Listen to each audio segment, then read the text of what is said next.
Ayo, what's up? Ako nga pala si BT at nandito ngayon tayo sa BT Reaction and welcome to my channel, Tunay na Kritiko.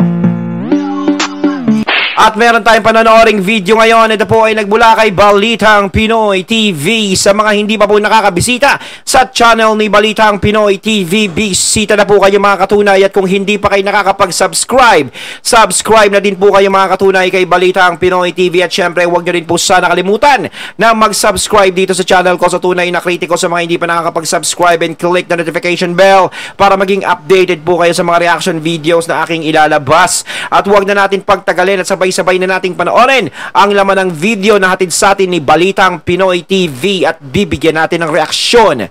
Pasok! Sa another episode ng ating vlog. So, pag-uusapan natin ngayon, ito po, no? Ayun, syempre, maririnig natin boss ngayon na nagmula kay Sir Badong. Yan, Raffles. Yan, suportahan din natin ang kanyang channel, syempre.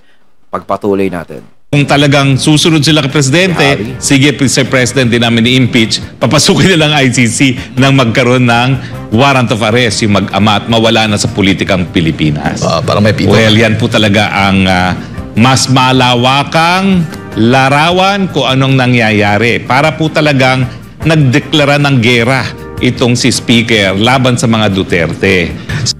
Yan po mga pag-uusapan natin, pero bago yan, kung bago ka pa lang dito sa ating... Montakin mo, no? Si Speaker talagang puspusan talaga ang pakikipaglaban sa mga Duterte. Abay, bakit? Tapos sagutin natin. Alam na this, alam na that, kung bakit. Samantalang, di ba, no, mga Marcos is okay naman kay VP Sara, pero siya talaga, no, nakuha niya pa si Sandy.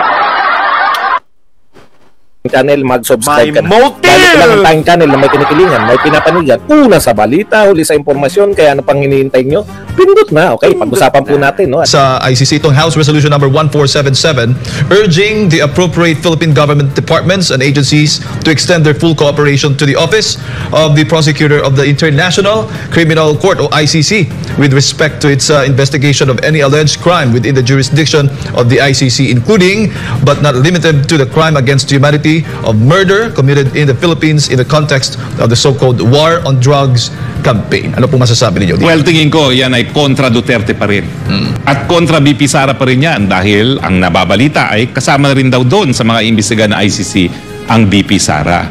So kung talagang susunod sila kay Presidente, sige, Sir President, din namin i-impeach, papasukin nilang ICC nang magkaroon ng warrant of arrest, yung mag-ama at mawala na sa politikang Pilipinas. Para may pito. Well, yan po talaga ang mas malawakang larawan kung anong nangyayari. Para po talagang nagdeklara ng gera itong si Speaker laban sa mga Duterte.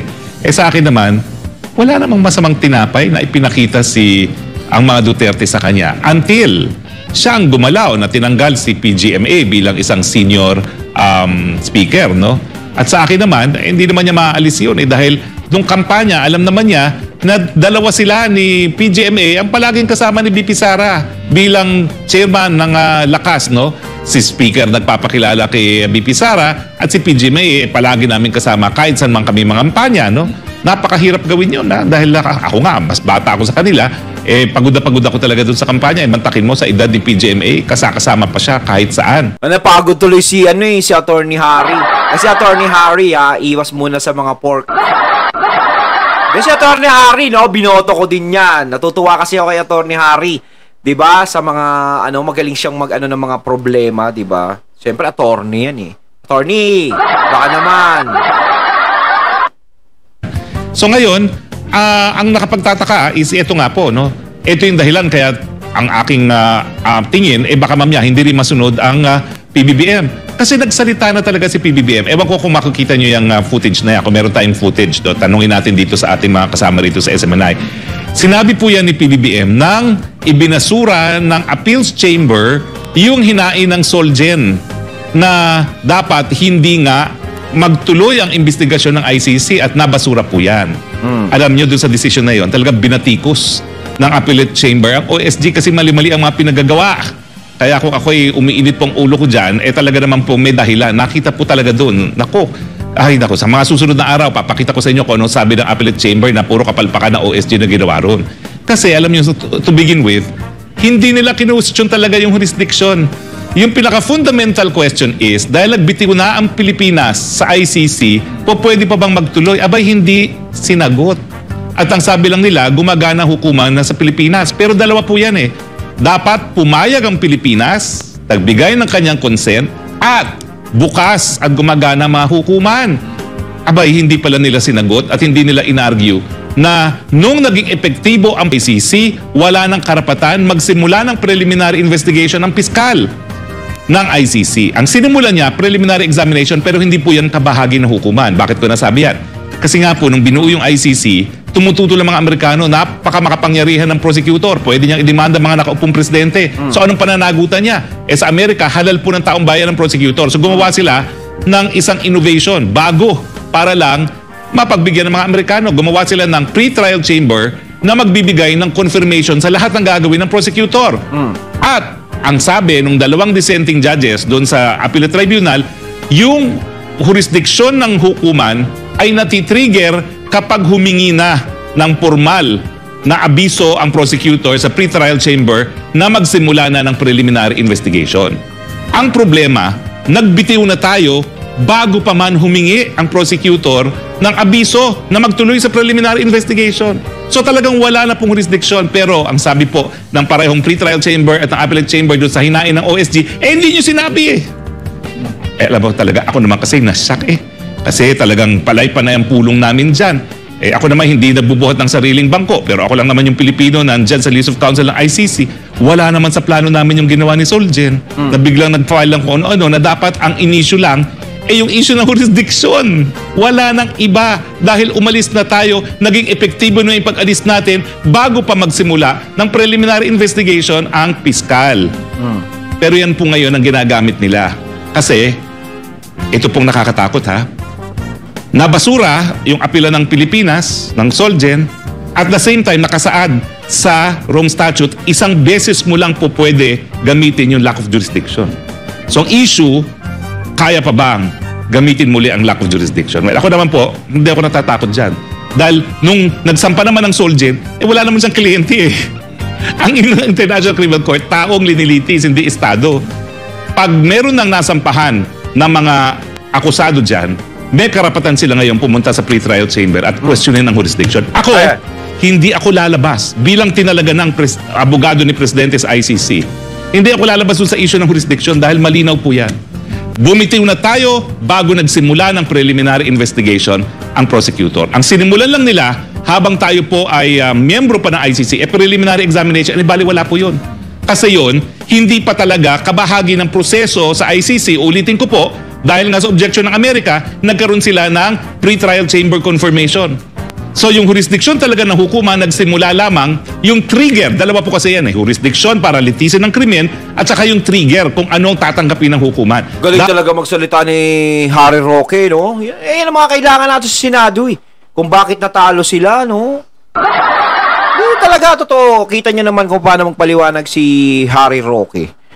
Diba? Malinaw na malinaw, detalyadong detalyado. Oh. Dapat yun, miyembro pa ang Pilipinas. At yung mga panahon na yun, hindi rin po miyembro. Pero nakakalungkot po ngayon kasi binabasa ko yung desisyon, talaga naman paulit-ulit na binatikos ang Solgen. Bakit kasi hindi mo inargue yan? Ay nako, pero yun nga po nakakatakot. Sabi nila, minsan lang pwede gamitin yung lack of jurisdiction. Pero sa akin naman, kapag pinangalanan ng mga akusado, ang mga akusado ay may karapatan na magsabi na walang jurisdiction at hindi yan po pwedeng ipagkait. Ako naman sa mulat mula, ang sinasabi ko, ang tamang panahon para ilabas yan ay doon nga kapag meron ng mga akusado. Dahil wala namang personalidad ang Solgen meanwhile. Dapat yan yung ambahador lang ang nagpipirma-pirma dyan bilang kasapi ng ICC. No? Pero ang resolution pong yan, ang timing suspect. Baka yan ang katugunan nila doon sa utos na presidenteng huwag niyong ituloy ang impeachment kay Sara. Paservan niyo na lang na warrant of arrest. Siguro sabi ng kabilang kampo. Di po kayo magsasucceed. Nakikita naman kung bakit ginaganyan si BP Sara. Di ba? Siyempre, matunog na matunog siya. Siya yung tatakbo na presidente sa 2028. Hanggat maaari is mapigilan nila. So ang gagawin nila is tambakan ng issue, ireklamo ng ganito, idawit sa ganito. 'Di ba? Alam naman natin kung ano talaga nagiging punto ng lahat-lahat na yan eh. Eh kung hindi ba tatakbo ng presidente yan, kung hindi malakas yan, si BP Sara, tignan mo kung anuhin pa yan. Pagkaabalahan pa siya ng ganun. Siyempre, hindi na. Ang pagkakaabalahan nila, yung makakalaban nila.